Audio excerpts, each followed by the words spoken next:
Well, that was exciting. How about we break it with that right there? I can't say enough about the group of players in there. Played unbelievably hard today, and I told them at the end we had the doors shut, but I don't know how many people out there thought we'd be 4-0 after the non-conference. And so, our kids continue to believe that they can win any game at any time, and I'm super excited. We didn't play our best football, but you know what? I got to give all the credit in the world to Coach Hawkins and his football team. They're good. Their quarterback is a special young man. We felt like we hit him as much. We tried to reroute receivers as much as anybody probably had, pressured him as much, and he still hung in there and did a great job. So I have all the respect in the world for Cal Davis and how they go about their business. They were better on defense than I probably had given them credit for, and they did a nice job. But again, when you can create takeaways during the course of the game, and that Michael Tutsie guy, I'll tell you a quick story. It was about on the 11th hour that we got him to commit to come here. He was committed to a school down south, and I remember going into Coach Kleiman's office and pounding on the table and saying, "We got to have this guy." And I think his body of work in the non-conference proves that he's Bison material, and he's an unbelievable young man. So what a huge interception. I got to give kudos to Grant Olson. We do a turnover circuit every week. Grant does a mirror hand, batted balls, big pick at the end. And so the guys were smiling, laughing, giving Grant a bad time. But there's a reason why you practice those little things. So when they do happen, you have opportunities to make plays. With that, I'll open it up to questions. Play? Was that just him reacting to the play, or was it something you called? We were Coach Braun had called some red zone coverage that we were going to drop our safety that was going to pre-snap, look like he was in the half field, down and be a flat defender. And I think we probably got a little bit of pressure, confused the look, hadn't shown it much. It was a red zone call only, and he threw it right to him. And Michael does a great job of reading QBIs, and when we're playing big zone and ball out break defense, he does a great job. Was that a physical game today?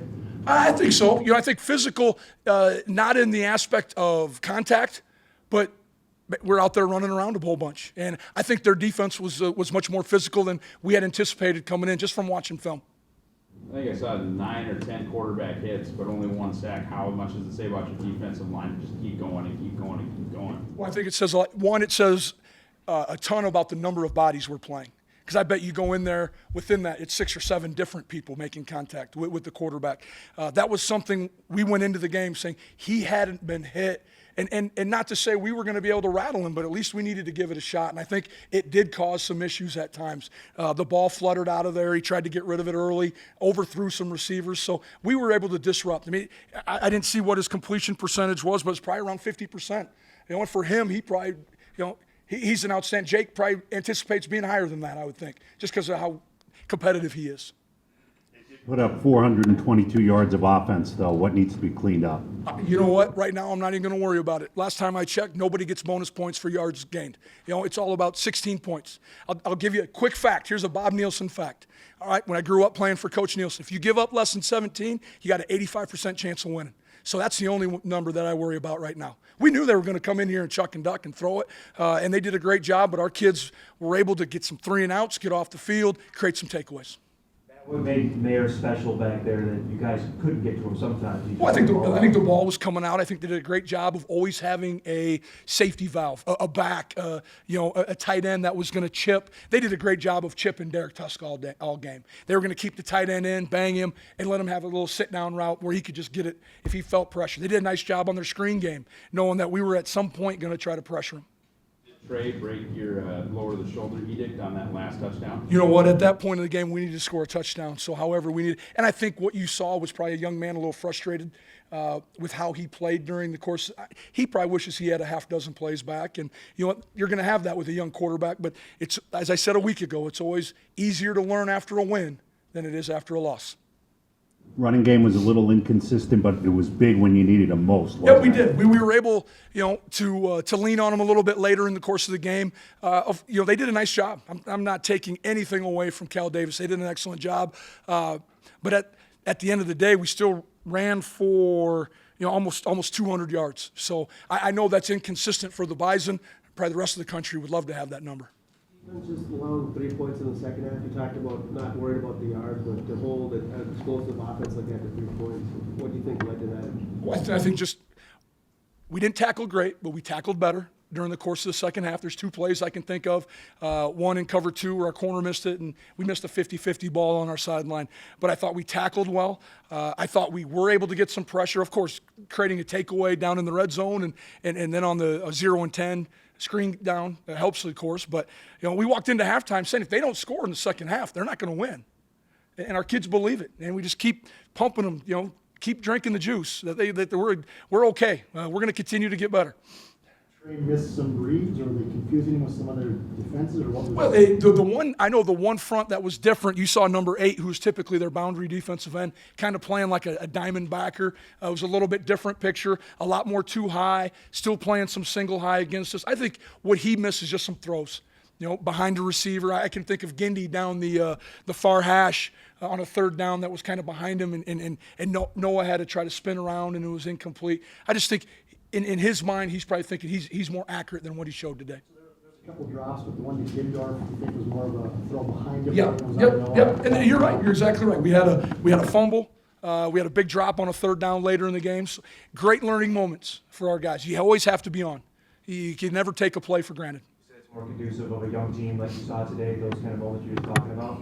I couldn't tell you if it was anything to do with a young team or just we were playing a good football team today. Measuring stick win today? I think so. I think we're trying to figure out who we are. And I challenge our guys every day that the first team that'll beat us will be ourselves. And we got to continue to get better, as we continue to, and we're going into the toughest part of our schedule right now, going into Missouri Valley. So we need to continue to improve over the course of the next 2 weeks. I think there's some bodies there that can still help us that maybe haven't played as much, and we need to find out over the next week. Your opponents didn't spend a ton of time in the red zone. When you were on defense over the first 3 games, how much time did you guys spend on red zone D, and how were you so effective today? We spend a ton of time on red zone defense. It probably happens every day during fall camp. So if we're practicing 25 days, I bet there's 20 days of red zone emphasis, either at the end of a team period, at a 7-on-7 period, some way, somehow. When I was the defensive coordinator, I know Coach Braun still feels strongly the same way. Field goals don't get you beat. If you can prevent people from scoring touchdowns 50% or less of the time, you're going to have an opportunity to win a lot of football games. Tutsie's going to get a lot of the headlines. What do you think of James Kazer's play back there as well? 11 times? James playing a bunch of linebacker. That looks familiar, doesn't it? We've done that before with some no-huddle teams, trying to find our best cover people. James is, and it's good. James needs to play a little closer to the line of scrimmage. He gets a little antsy at safety. He wants to be in the mix. So this was a good test. We had it prepped for UND, did not use it, and so we were able to recall it this week and kind of take off from where we left off. We knew they were going to show a bunch of FIB, and we still wanted to keep Jabril to the field because that's where he's at his best, and finding another quality player like James was big. Brendan Cook continuing to earn reps? I saw him pass rushing hard.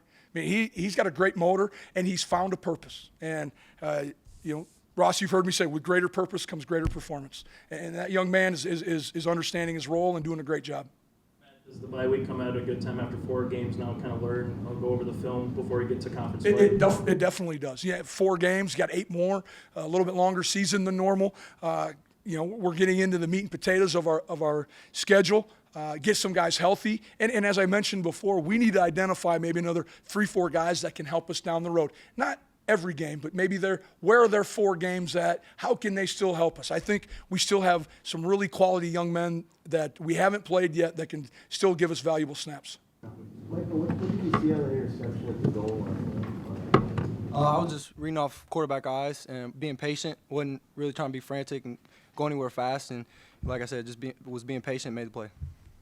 How is it you were always around the football? This is 3 weeks in a row now when you've had a play like this. What is it that you're a magnet for the ball? Instincts, good man above, bless me. I would say coaches put me in great spots and opportunities to make plays, and, teammates around me make it, like I said all the time, make it easier on me.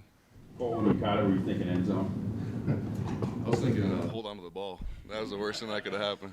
I grabbed it and I was like this. I was just holding on to that thing. How are you able to battle through a lot of that frustration that the defense was giving you? Yeah, they were a really good team. gave us a lot of solid looks. You know, they were a tough team, especially, you know, in the past game. Just kept competing. O-line dominated once again. You know, I think that really showed. You know, our 8 or 9 yards a carry on power and our punch stuff. So, you know, they dominated up front, but, you know, we just got to keep working, keep getting better. Trey on the touchdown. Where you fell on the guy, walk us through that, and it looked like your elbow was pretty close to hitting the ground. No, I'm going to say I scored. Got to, but, you know, O-line set it up perfect. You know, I was just trying to finish the play. Frustration on the last run, you know, 10-yard run looked like you ran over a defender. Was that kind of an exclamation point, or what was kind of going on that run? You know, obviously I, you know, didn't have my best game. So, you know, obviously I was running hard, but, you know, coming out, I knew what the play was. You know, I told Coach Hedberg on the headset I was going to score, so, you know, I did everything I could to score. Cole, describe their offense. Their offense. You guys got to them, but not consistently. He still got the ball out. What was frustration level like that? What made it so hard for you guys to hit them, but couldn't get to sack them? Right. Well, that's what they try to do with those big splits. They try to widen everybody out, just make it harder for us to get there, and it was working for most of the game. But we just kept rushing and keep rushing, and eventually you'll get there. And that's kind of what happened throughout the game. Ty, it looked like on that long run that you stayed in bounds. They called you out at the 2. What did you see? I saw the pylon, and I know I was in, regardless of what they say. I know I was in. But they did a great job blocking up front, and power can hit backside, so just did everything I could to score, which I did. But it is what it is. How do you feel you guys just working kind of hitting on all cylinders? I know you had some yards and some points, but did you feel like it just wasn't the offensive flow maybe as well as it did the first games? Yeah, we didn't have a great game offensively, I would say. Defense bailed us out time and time again. The O-line did a hell of a job up front to open the stuff up, just so the backs could get some yards on, like Trey said, power. Power is a big play for us. And the thing about power is you know what we're going to do. They were calling it out, but you can't stop it, and that's NDSU football. This team was probably better in the first 3. Why was that? What made them better than the first 3 teams you played? I don't know. I think they fly to the ball. They weren't as physical as Delaware, but they knew where they were supposed to be. Had great pursuit to the ball, and I think they lead the nation in takeaways. So we just had to hold on to the ball and play our ball. Cole, you have a guy like Tutsie on the back end. What does that do for you guys up front when you got a guy who can make plays on the back end for you? Well, it's pretty. It just helps us keep rushing, knowing that even if we don't get there, that we got guys like that'll make plays still. But we do what we can. We try to affect the quarterback as much as possible, even if it's not sacks, just touches. We talk about touches. Every time you touch the quarterback, it's in the back of his mind. Like by the end of the game, those add up and they start throwing up balls. So. Quarter was there, Grant Keller and defense, you guys are going to have to create a turnover or something just the way the game was playing out, or what was kind of going through your mind for that quarter? We were just saying we had to finish. You know, that's what Code Green does, and yeah, obviously we want to make turnovers, and we were able to get 2. And you know, like I said, that's what Code Green does. We finish, and we're built for moments like that. You mentioned to Coach Entz that you guys hadn't seen a ton of the opponent in the red zone the first 3 games. He mentioned that it was something that you guys rep constantly. How much does that in practice help you guys when it's a big spot just like that? Well, we prepare for red zone situations all the time, every week, regardless what we see. You know, we got to be ready for it. And, you know, that stuff helps. Like, what you do in practice translates to the game. So definitely seeing that helped us. Game going to the last 2 minutes. It didn't happen a whole lot last year, and it didn't happen until this year. What was that like, going down to the wire like that? Well, we practice every day and practice, so we're prepared. We're ready to go. We do 2-minute all the time, so we're ready for it when it happens. Trey, you said you didn't have your best game today. What you got?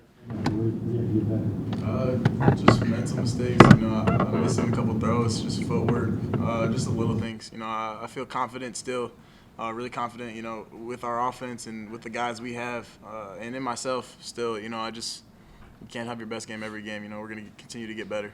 Win's a win.